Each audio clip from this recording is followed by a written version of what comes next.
자, 하나님의 말씀은 구약 성경 신명기 32장 7절에서 12절 말씀을 제가 봉독에 올리겠습니다. 제 성경은 구약 성경 313페이지에 기록되어 있습니다.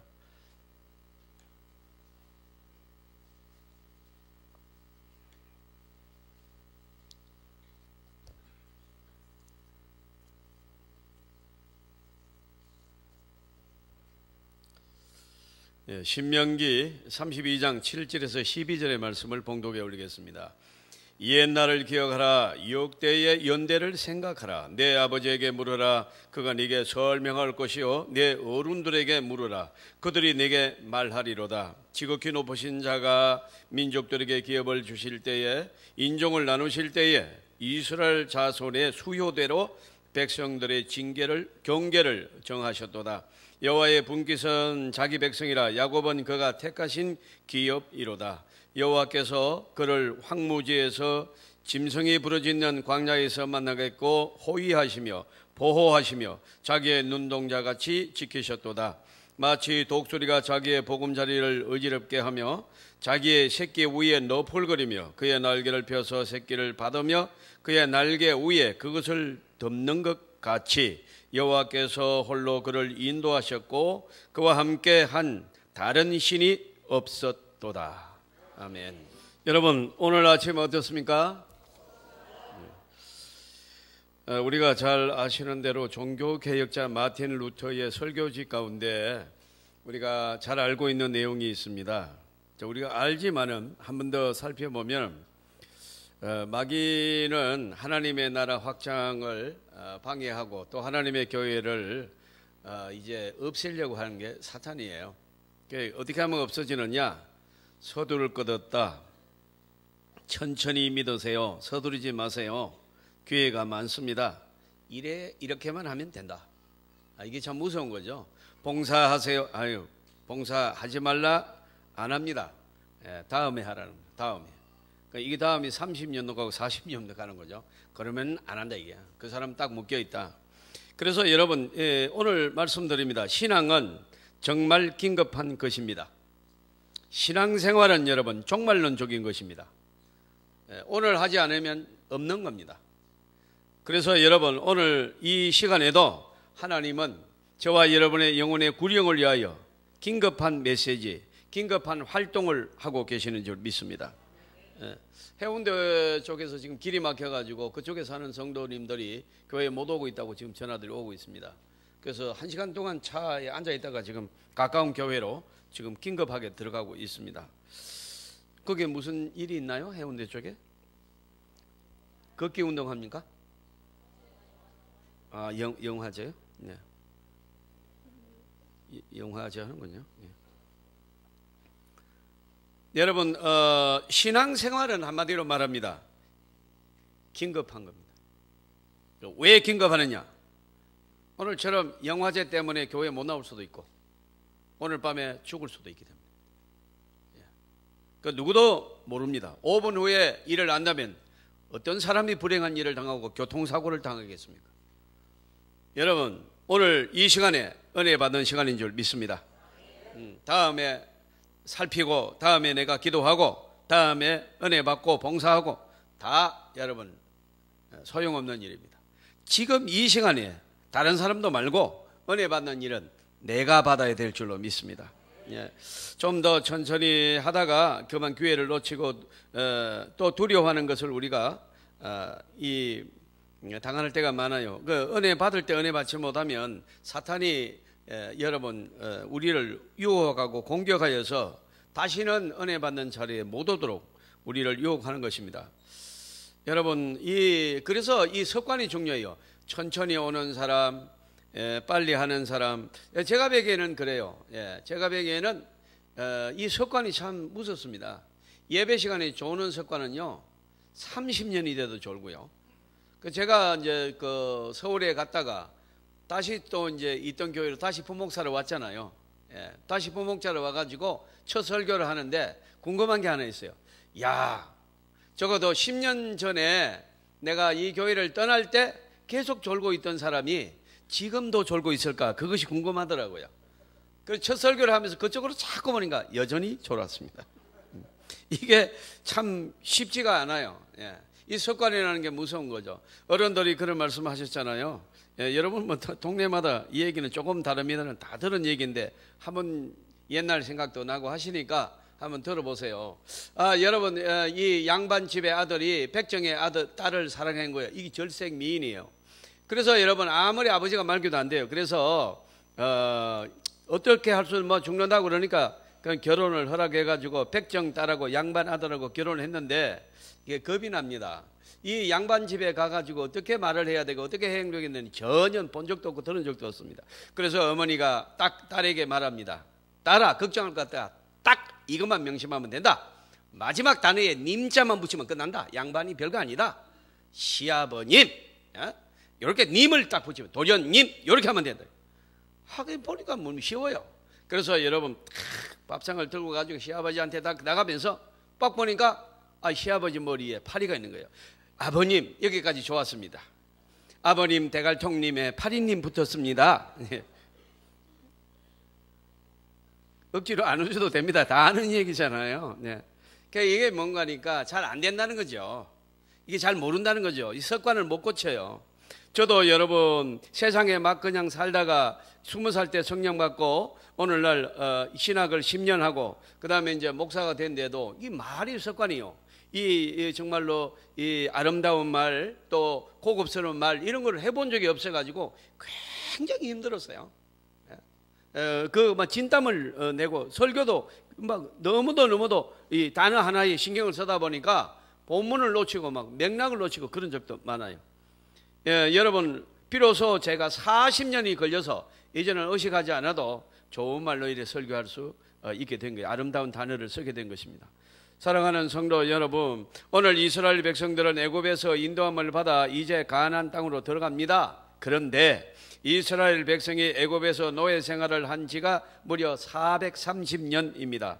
이는 무엇을 의미하겠습니까? 지금 이스라엘 백성이라고는 합니다만은 다 애굽에서 태어난 사람들입니다. 노예로 태어났습니다.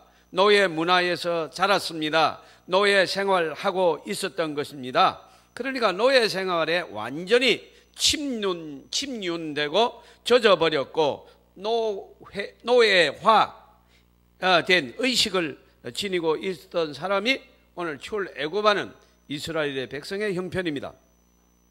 자, 이런 사람들을 구원하시는 것입니다. 굉장한 사건입니다. 그러니까 그들은 노예로 출생했고 노예 문화에 익숙해 있었고 그렇게 단순화되어 있고 체질화된 사람들입니다. 베리 슈워처 교수의 선택의 심리학이라는 책이 있는데 제가 아주 오래전에 읽었습니다. 이 선택의 기회가 선택의 심리학이라는 책에 뭐라고 기록되어 있는가 하면은 선택의 기회가 많으면 만족할 것 같지만 실은 고민이 더 많아진다. 한 가지만 선택하면 단순화되지만 이것도 할 수 있고 저것도 할 수 있는 자유가 있는 사람, 선택에 대한 책임이 따르는 사람, 이것이 여러분 쉽게 선택하기 힘들고 선택했으면 책임을 져야 되고 고민에 빠진다. 또 선택해놓고도 고민에 빠져요. 우리가 딱 태어날 때부터 너는 누구하고 결혼해라 딱 이렇게 되어 있으면 얼마나 편하겠어요. 그냥 잘생기든지 못생기든지 잘나든지 못하든지 그러면 그냥 그 사람하고 하면 돼요. 그러니까 여러분, 그런데 이 결혼도 마음대로 선택할 수 있다 보니까 제가 33년이 걸렸습니다. 선택해놓고도 지금도 좀 잘못한 것 같기도 하고 아닌 것 같기도 하고 그렇습니다. 이 선택이 자유스러우니까 이게 여러분 이게 만만치가 않습니다. 그래서 이분이 파라독 오버 초이스라는 그 유명한 문장을 기술했습니다. 선택의 역설적인 이 기능이라는 것이죠. 여러분 이 선택의 자유가 항상 좋지만은 반드시 좋은 것이라고 말하기는 어렵지 않느냐. 이제 이런 그 말을 한 겁니다. 여러분 주인이 하라는 대로고 하면 되는 게 뭡니까? 노예입니다. 어떤 선택이 필요가 없습니다. 자유가 없어서 그저 그러면 가라면 가고 오라면 오고 먹으라면 먹으면 됩니다. 자라면 자면 일어나라면 일어나면 됩니다. 도덕적인 것도 자유가 없습니다. 저 사람을 만나지 마라. 그러면 못 만나요. 저 사람하고는 놀지 마. 못 놀아요. 저 사람하고는 말하지 마. 못 놀아요. 심지어는요, 저 사람을 죽여. 그럼 죽입니다. 이게 노예입니다. 그러니까 여러분, 어떠한 그야말로 여러분 철저하게 의식까지 노예화된 것이 이스라엘 백성입니다. 자, 이게 불편하죠? 그런데 여러분 430년을 이렇게 살다 보니까 이 불편한 여러분 노예의 역기능, 이것이 체질화돼 가지고 이게 편해진 거예요. 편합니다, 여러분. 사랑하는 성도 여러분, 저는 어떤 여집사님하고 그런 얘기를 했어요. 목사님, 저는요 집안에 문제가 없습니다. 그래 늘 시집와서 지금까지 한 30년 살았는데 너무너무 평안하고 행복합니다. 그래 남편이 그렇게 잘해 주십니까? 예. 그 생활비도 많이 주시고 뭐 그래. 아니, 생활비 없습니다. 남편이 다 합니다. 남편이 시장 같이 가가지고 남편이 다 계산하고, 자기 집에 돈이 얼마 있는지 재산이 얼마 있는지 저는 모릅니다. 남편이 다 합니다. 옷도 사고 싶으면 내가 남편이 와서 이 카드로 다 끊고 간대요. 그렇게 해가지고 너무너무 편안하다는 거예요. 너무너무. 여러분, 이 자유는 없어요. 그렇지만은 크게 불편한 게 없다, 그런 말을 들었습니다. 여러분, 선택의 자유가 없다는 것이 아주 고통스러울 것 같지만 반드시 그렇지 않습니다. 여러분, 오히려 편한 것도 있습니다. 이것이 바로 노예적인 자유입니다. 여러분, 노예적인 의식입니다. 아무 생각이 없습니다. 그저 가라면 가고 오라면 오고 먹으라면 먹고, 여러분, 그 끝입니다. 여러분, 어찌 생각하면 이것이 참 말이 아니다 싶지만은 아닙니다. 오히려 이것이 선택의 역설, 선택의 자유, 선택이 없는 자유, 먹고 입고 자는 것만 아니라 의식의 자유도 없습니다. 선택의 자유가 전혀 없습니다. 노예입니다. 그런데 이 사람들이 자유인이 됐습니다. 해방됐습니다. 이제부터 내가 스스로 선택해야 됩니다. 의와 불의, 선과 악, 하나님의 뜻, 사람의 뜻, 여러분 선택해야 됩니다. 여러분, 이렇게 하면은 자유다, 이제 내가 사람답게 살게 되었다, 주권을 찾았다, 이렇게 돼야 되는데, 이 이스라엘 백성들은, 하나님께서 이스라엘 백성들을 애굽에서 인도해 내실 때 10가지 재앙을 내릴 때 놀랐습니다. 하나님의 사랑의 힘을 보았습니다. 자기들을 얼마나 사랑하는지 알았습니다. 홍해 갈라지는 기적, 바다가 갈라지는 기적 건너갈 때 그들이 감격 이루 말할 수가 없습니다. 그야말로 여러분 자유다, 이제는 자유다. 하지만 그 뒤에 조그만한 어려움이 생길 때마다 그들은 말합니다. 애굽으로 돌아가자. 무려 사흘 만에 있었던 일이에요. 홍해바다 갈라지고 나서 사흘 만에 이런 말 나왔어요. 애굽으로 돌아가자. 애굽이 좋다. 그때가 좋았다. 무덤이 없어서 우리를 이끌어내가지고 광야에서 죽이려고 했느냐? 나는 노예가 좋다. 이렇게 말을 해요. 여러분, 자유인이 되어 광야에서 죽어도 이것이 행복이다, 이것이 영광이다, 이렇게 해야 사람이지 않습니까? 그런데 이스라엘 백성들은 뭐라고 합니까? 애굽으로 돌아가자는 거죠. 자, 여러분, 얼마나 무서운 일이 벌어졌습니까? 430년의 노예 생활이 사람의 의식과 사람의 존귀한 그 정체감 모조리 다 박살낸 것입니다. 여러분, 완전히 죽여버린 거예요. 사람이 아닙니다. 이 사람들은 낙타입니다. 그냥. 여러분, 눈 뜨면 사람인 줄 압니까? 말하면 사람입니까? 의식이 없으면, 여러분, 의식이 없으면 사람답게 살아야 된다는, 사람이 여러분, 오늘 우리가 자유를 지키고 인간의 존엄성을 귀중히 여기고 하나님을 믿는 신앙을 여러분 우리의 생명처럼 여기는 신앙의 의식, 여러분 인격의 의식, 내 존재의 가치의 의식이 없다면 한 마리 낙타하고 다를 것이 없다 하는 것입니다. 오늘 이 시간에 저와 여러분이 하나님의 자녀로서의 자기 정체감을 가지는 하나님의 의식 있는 백성이 되기를 바랍니다. 조금 어려운 일이 있다고 애굽이 좋았다, 노예 생활할 때가 좋았다, 돌아가자, 왜 데리고 왔느냐, 이럽니다. 지리적으로 물리적으로 지정학적으로 분명히 애굽에서 나왔습니다. 자유인입니다. 여러분 정치적으로 자유입니다. 이제 감히 이스라엘 백성을 누가 노예라고 이리 와 먹어. 그럴 사람 이리 와. 너 저기 가서 뭐해. 아무도 명령 못합니다. 그러나 신앙적 문화적으로는 여전히 노예입니다. 노예의 의식 구조를 가지고 있습니다. 이것이 바로 오늘 본문에 나타난 중요한 내용입니다. 그들에게 자유가 주어졌습니다마는 자유의 소중함을 모릅니다. 자유를 지켜나갈 수 있는 힘이 없습니다. 그러니까 여러분 큰 혼돈에 빠졌고 큰 죄악을 범하게 되었습니다. 하나님께서 그들을 인도하셔서 그들이 애굽에서 나왔습니다. 가나안까지 가려면 건강한 청년은 일주일, 노인도 14일이면 갑니다. 하지만 성경에서 우리가 본 바와 같이 무려 몇 년이 걸려서 이스라엘 땅으로 들어갑니까? 40년이 걸립니다. 여러분 한 사람이 의식을 변화시키고 습관을 변화시키고 여러분 생활 양식을 변화시키고 여러분 이 자기 정체감을 찾는 데 걸리는 시간이 40년 걸린다는 것입니다. 이걸 어떻게 하면 여러분 좋겠습니까? 참으로 힘든 일. 우리가 여러분 8.15 해방을 생각합니다. 1945년 8월 15일 해방이 되었을 때 다들 얼마나 감격했는지 모릅니다. 여러분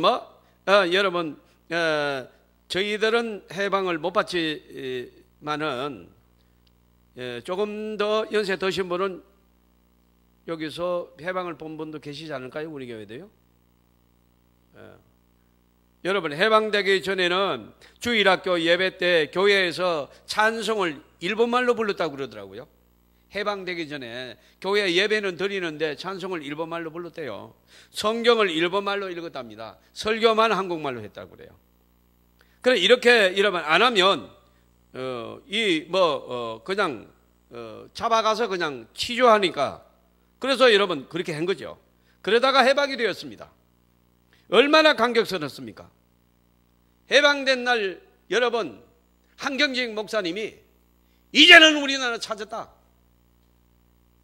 그러면서 여러분 지금부터는 일본말을 전혀 쓰지 말자. 아싸리 우리가 일본말 쓰지 않아야 되지 않느냐. 그래가지고 온 교회가 웃었다고. 아싸리가 일본말입니다. 여러분. 또 무슨 말인지 몰라가지고 안 웃는 사람입니다. 어떤 목사님은 가정예배 드리면서 오늘부터 일본만 쓰기만 하면 아빠가 가만 안 준다. 그 말 떨리지 말자. 야 큰애야 써매기를 좀 가져와라. 그래.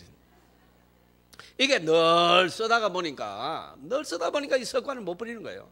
이게 여러분 우리가 이게 하루아침에 되는 게 아닙니다. 여러분 우리가 여러분 세상에서 막 살다가 예수 믿고 성령 받고 거룩한 영으로 거듭나고 하나님의 사람으로 축복받아도 세상의 문화 세상의 말투 여러분 순간순간 그냥 세상에 여러분 이 착각된 이 타락된 문화들을요 나도 모르게 그냥 그 집에 가 있고 여러분 그런 친구들을 만나고 이런 여러분 의식의 완전한 변화 쉽지 않다는 것입니다. 쉽지가 않아요. 여러분 기가 막힌 얘기도 있습니다. 경기도 어느 지방에서 제가 갔다가 들었어요. 그 여집사님이요 얼마나 남편 구원하려고 눈물을 흘며 기도하고 여러분 우리 교회도요 남편 신발을 가져와서 기도한 분도 여기 앉아 계셔요. 그분이 지금 장로가 됐어요. 누군지 자꾸 이렇게 머리 굴리지 마세요. 여기도 그냥 하여튼 남편 구원하려고 새벽마다 가서 눈물로 기도하고 이 남편이 술 주정뱅이입니다. 알코올 중독자입니다. 그러니까 여러분 술을 끊어야 뭐 교회를 이게 불가능한 거예요. 그러나 여러분 원체 기도를 했더니 이분이 술만 먹으면 토합니다. 술을 못 먹는 거예요 그냥. 그래가지고 여러분 나와서 세례받고 여러분 이 세례 교인이 됐습니다. 근데 첫 성찬식을 하는데 여러분 나 이거 먹어도 되느냐 묻더라는 게 남편이. 세례를 받은 사람 먹어도 된다. 당신 먹어도 된다 이랬더니 원샷 하는 거냐 묻더래요. 그래서 그 예배 시간에 여러 말도 못하고 고개 끄덕끄덕 했더니 착 맞이더니 머리 흔들더라고요. 이거 늘 이거 하는 습관이 돼가지고 원샷에 머리 다 먹었다 이거. 그래가지고 옆구리를 꽉 찔렀대요. 살아가는 성도 여러분 이게 습관이요 참 무섭습니다. 하나님께서 그 옛날에 불신앙적인 요소를 우리를 보고 말씀하십니다. 버리라고 말씀하십니다. 세상의 더러운 무자 저주의 문화는 버리라고 말씀하시는 줄 믿습니다. 진리 아닌 거 버리시기를 바랍니다. 짜증내고 남 욕하고 그런 거 다 사탄이 하는 거예요. 이거 버려야 됩니다. 우리는 축복합니다. 할렐루야. 예, 사랑합니다. 용서합니다. 특별히 오늘 본문에는 이런 하나님의 아름답고 귀한 이야기가 있습니다. 저는 농촌 출신이라서 이 말이 너무나도 이해가 잘 갑니다. 성경에 보면 독수리가 어린 새끼를 벼락 높은 데서 떨어뜨립니다. 그때는 무자비합니다. 자기 새끼를 발로 팍 차버립니다. 그러면요 막 떼굴떼굴 굴면서 엉덩이에 올라가고 날개짓을 합니다. 그러다가 또 올라오면요 또 팍 그냥 발로 찹니다. 그래 또 내려가 또 바닥 가지고 또 찹니다. 그러다가 어느 순간에 조금 날라서 툭툭 튀어 올라요. 그래 또 찹니다. 그래서 여러분 사정없이 찹니다. 그러다가 떨어져서 죽게 되면요 급하게 그 엄청난 날개를 쫙 펴가지고 쫙 받아가지고 또 올라가지고 살았다 싶으면 또 찹니다. 그렇게 해서 살아남은 것만 키운다는 겁니다. 그래서 여러분 공중의 왕자 여러분 최고가 된다. 이게 오늘요 오늘 본문 말씀이에요. 오늘 성경 말씀은 제가 읽은 말씀이 이런 말씀을 읽었습니다. 사랑하는 성도 여러분, 그래서 여러분 이 과정을 거치면서 어린 독수리는 마침내 날개가 튼튼해지고 결국은 하루 종일 날아도 피곤하지 않을 만큼 훌륭한 날개를 가진 여러분 왕자로 성장해 나가는 것입니다. 이게 얼마나 아름다운 이야기입니까? 어미 독수리가 자기 새끼를 저 벼랑에서 떨어뜨리는 이런 시련, 이런 훈련이 반드시 필요하듯이 하나님께서 이스라엘도 이렇게 훈련시킵니다. 그 훈련을 통하여 순결하게 하시고 옛생활을 버리게 하시고 여러분 노예의 근성을 버리게 하시고 세속적인 삶을 버리게 하시고 세상적인 것을 끊어버리게 하십니다. 이런 훈련을 하나님이 하시는 줄 믿습니다. 이 훈련을 통하여 믿음을 가지게 하시는 것입니다. 믿음의 순수를 가지게 하십니다. 믿음을 튼튼하게 하십니다. 많은 시련을 통해서 말입니다. 사랑하는 성도 여러분, 믿음의 정도 어느 만큼입니까? 여러분은 믿음이 어느 만큼 좋으십니까? 어느 만큼 시련을 겪었느냐? 어느 만큼 눈물 흘리며 기도해 봤느냐? 어느 만큼 가슴 아파했느냐? 어느 만큼 훈련 받아봤느냐? 통해서 믿음이 자라는 줄 믿습니다. 그 외에는 절대로 없습니다. 의사가 죽는다고 해서 온 가족이 눈물 흘리며 기도해 보지 않는 사람이 믿음을 가져요? 거짓말하죠. 수십 년 일구어서 숨쉴만 하는 사업 하루아침에 날아갈 부도의 위기에 온 가족이 금식하며 살려달라고 기도해 보지 않고는 믿음이 자라지 않습니다. 그저 구경한 것이죠. 여러분, 그래서 하나님이 저와 여러분에게 이 시련으로 주는 것을 이상히 생각지 마시고 우리를 훈련하여 믿음의 사람으로 자라게 하시는 축복인 줄 믿으시기를 바랍니다. 사랑하는 성도 여러분, 그래서 우리는 오늘 말씀을 좀 잘 들으셔야 됩니다. 이 나라가 무상으로 자유와 해방을 얻었습니다. 우리는 일제강점기 36년 동안 항복하지 않고 여러분 중국으로 러시아로 다니면서 독립운동을 하고 임시정부를 수립하고 싸우기는 했으나 죄송하게도 우리는 우리 힘으로 일본 사람을 몰아내고 해방을 우리가 받은 것이 아닙니다. 미국이 히로시마 나가사키의 원자 폭탄을 핵무기를 공격함으로써 8월 15일 날 아침에 무조건 항복함으로 저와 여러분이 공짜로 무상으로 해방을 얻은 줄 믿습니다. 김구 선생님은 일본의 천황의 항복에 라디오를 들으면서 통곡했다고 합니다. 왜 통곡했느냐? 우리 힘으로 해방되지 못해서 통곡했다고. 그래서 나는 이 설교를 한번 한 적이 있고 우리 교회에서. 그리고 나는 정말로 이분이 어떤 민족 자존주의, 주체성 이런 것이 강한 줄 알았는데 이번에 설교를 준비를 하면서 생각을 해보니까 앞으로 이 나라가 무상으로 얻은 이 자유를 지켜낼 수 있을까 하는 눈물이 아닌가 이렇게 생각해 봅니다. 세상에 여러분 이 대명천지에 이 엄청난 교육을 받은 대한민국에서 어떻게 공산주의 사상이 자리를 잡느냐 하는 것입니다. 가능한 일입니까? 왜요? 우리는 공짜로 자유를 얻었기 때문에 자유를 지킬 만한 힘이 없는 거예요. 여러분, 대한민국이 위대합니까? 뭐가 위대합니까? 여러분, 우리가 찾았습니까? 우리가 얻었습니까? 그러니까 여러분 자유가 뭔지 모릅니다. 그냥 아무라도 여러분 이 공산주의가 이 나라를 점령해도 다 지금처럼 사는 줄 알아요. 여러분 진정한 자유의 의미를 모릅니다. 젊은이들은 공산주의가 뭔지도 모릅니다. 전혀 모릅니다. 그걸 왜 지켜야 되는지 모릅니다. 저는 지난주에 너무나도 목을 과다하게 써가지고 목이 회복이 저는 딱 하루 만에 회복되는 사람이에요. 근데 일주일 돼도 회복되지 않았어요. 목사님 절대로 소리 지르면 앞으로 회복 안 될 수도 있고 소리 지르지 말. 그런데 오늘 나는 소리를 지릅니다. 이 불쌍한 민족을 위해 소리 지릅니다. 공짜로 얻은 자유 지킬 능력도 없는 이 불쌍한 민족을 위해서. 사랑하는 여러분, 왜 우리가 6.25가 왜 납니까? 왜 6.25가 납니까? 자유를 몰란 거예요. 이 자유 해방이 뭔지 몰랐습니다. 그래서 여러분 젊은 잘생긴 사람이 한 사람 와가지고 이거 다 때려치우고 여러분 같이 이래가지고 같이 똑같이 갈라 간다. 이 꼴이다. 잘 사는 사람 못 사는 사람 없다. 그런 거 없다. 이러니까 정신이 나가버린 거예요. 그럼 자유가 뭔지 압니까? 자유를 몰란 거예요. 우리가 스스로 자유를 못 찾았기 때문이에요. 그러니까 이런 혹독한 대가를 치르고 있는 겁니다. 어째서 6.25가 납니까? 민족 의식이 독립하지 못했기 때문입니다. 아직도 우리는 남이 해주면 그냥 그거 하고, 탈북자들도요 여기 와서 굉장히 힘들어요. 왜요? 여러분, 탈북자들은 한 번도 자기 거리라는 거 없었어요. 그러다가 자기 것 이 노력하는 만큼 얻어서 좋긴 좋은데, 여러분 아직도 제가 이번에 러시아 가가지고 충격받은 게 그겁니다. 러시아가 여러분 어떤 나라입니까? 세계 최고의 나라 아니었어요? 3대 국가 중에 하나입니다. 그런데 지금 블라디보스톡에 가보니까 우리나라 1960년도의 상황입니다. 1960년대 같으면 제가 태어난 해입니다. 제 나이를 또 계산하지 마세요. 60년대 여러분 내가 태어난 해. 그때 우리나라 형편 여러분 어떤지 아시죠? 블라디보스톡이 그렇습니다. 그들은 절대로 일하지 않습니다.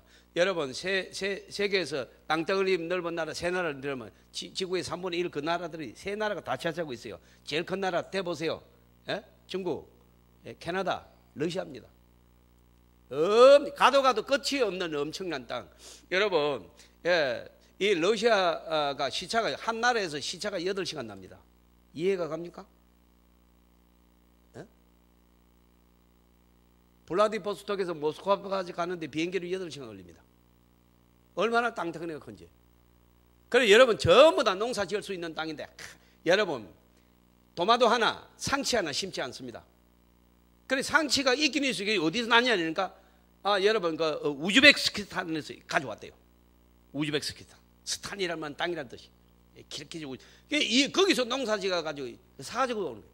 그러니까 정작 백인 그 잘생긴 러시아 백인들 아무것도 안 합니다. 전혀 지금도 안 합니다. 공산주의 배급을 타먹고 살던 그 근성이 아직도 그대로 남아가지고 갤러 터졌습니다. 여러분 과일 하나를 사러 갔는데 파리와 먼지가 온통 묻어가도 그대로 안 닦고 가만히 둡니다. 그래도 어떡합니까? 그 사가지고 먹을 것도 없고 사가지고 그거라도 이렇게 씻어가지고 먹으려고 이거 얼마니까? 8,000원이네. 그러니까 10,000원짜리를 줬어요. 예를 들어서. 그러니까 2,000원이 없어요, 이 사람이. 그래 우리는 어떡합니까? 옆집 가게 가서 바꿔가지고 오고 잠시만 기다리세요. 그런데 이 사람은요 내줄 돈이 없대요. 그냥 가래 안 판대요. 내줄 잔돈 없대요. 그걸 가만히 서 있습니다. 키나 작나 눈이 끔적끔적하죠. 그냥 고깃덩어리 하나가 서 있는 기분이고 한국 사람 눈이 반짝반짝거리면서.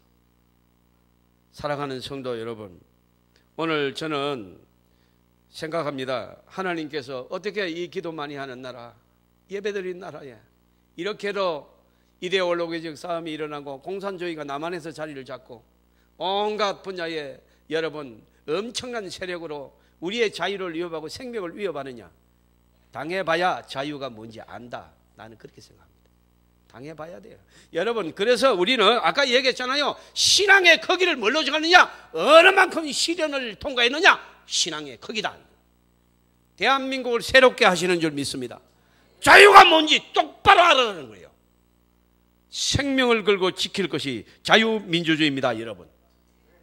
나라가 없으면 어떻게 교회가 있습니까, 여러분? 지금 이복의 교회가 한 개도 없습니다. 동양의 예루살렘, 평양이 점령되고 모조리 다 없앴습니다. 오늘날 여러분, 오늘 우리가 정신을 차리지 아니하면 우리는 신앙을 빼앗깁니다. 예배 못 드립니다. 사랑하는 성도 여러분, 하나님께서 이스라엘 백성을 통하여 시련을 통하여 훈련하셨습니다. 그래야만이 저들이 나라를 지킵니다. 40년간 돌렸더니 노예의 근성이 빠졌습니다. 그리고 그들이 첫 자기 땅에다가 농사를 짓고 자기 집을 지었습니다. 지금도 이스라엘을 이길 나라가 없습니다. 왜요? 40년간의 훈련을 통하여서 완전히 노예 근성이 빠졌기 때문입니다. 여러분, 오늘 저와 여러분의 이 대한민국도 저와 여러분의 이 환란을 통하여, 이런 과정들을 통하여 자유를 찾고 이 시련을 통하여 믿음을 지키는 대한민국이 되시기를 주님의 이름으로 축복합니다. 독수리가 새끼가 다 죽어갈 만한, 땅에서 떨어져 죽어갈 만하면 그 넓은 날개로 착 받아 올리듯이 대한민국이 여러분이 어수선하고 경제적으로 망해가고 있고 사상적으로 어디를 손대야 될지 모르는 지경에 있지만은 여러분, 어려운 정도가 되면 하나님의 날개가 대한민국을 다시 받쳐 올라갈 줄로 믿습니다. 나는 분명히 믿습니다. 기도하는 백성이 있는 한 대한민국은 안전합니다. 단지 훈련이 있을 뿐입니다.